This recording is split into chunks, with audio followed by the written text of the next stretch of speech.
السلام علیکم ورحمت الله وبرکاتہ. د شب برات باره کې در سره دوه درې خبرې شریک کول غواړم.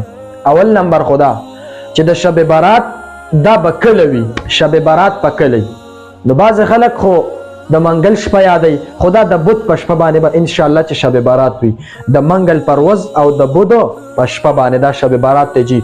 نو چې په شب برات په شپه درنه دا درې عملونه پاتې نشي، دا ځان سره یاد وساتئ.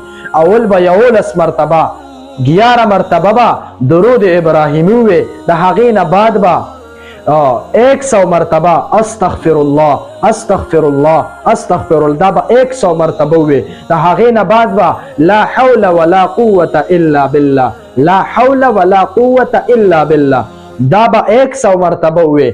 او بیا به لا اله الا انت سبحانك انی كنت من الظالمین، دا به 100 مرتبه وی. د هغې نه بعد به 11 مرتبه یعنی 11 مرتبه به درود شریف ورپسې بیا ووي. بیا به ځان له دعا وغواړي چې هر قسم حاجت دې وي، انشاءالله چې الله جل جلاله به په دغه شپه ستا هر قسم حاجت پوره کوي.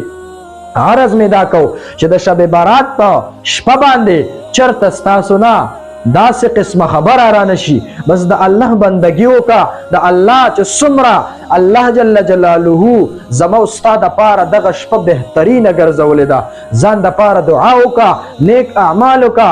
او دغه شان بیا د بت دغه ورځ دغه بیا روجه کجي، په دغه کې هم نیک اعمال وکړه. انشاءالله د الله په حکم سره ستا به ټول عمر کې خفګان را نشي، ستا به ټول عمر کې رزق به په رزق کې به تنګسیا نشي، رزق به فراح وي.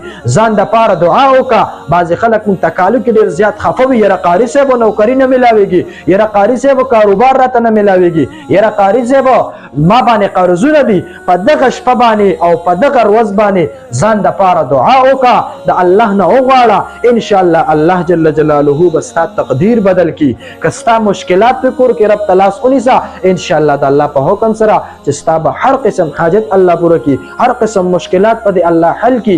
یقین وکړه بس د الله سره معامله جوړه کا، زندگی به خوشاله، زندگی به په سکون کې شي. یقین وکړه بس دا ویډیو در سره مخکې هم شیر کړئ چې نور ملګرو ته هم ورسي. والسلام، ډېره مهرباني، الله مراته خوشحال ساته.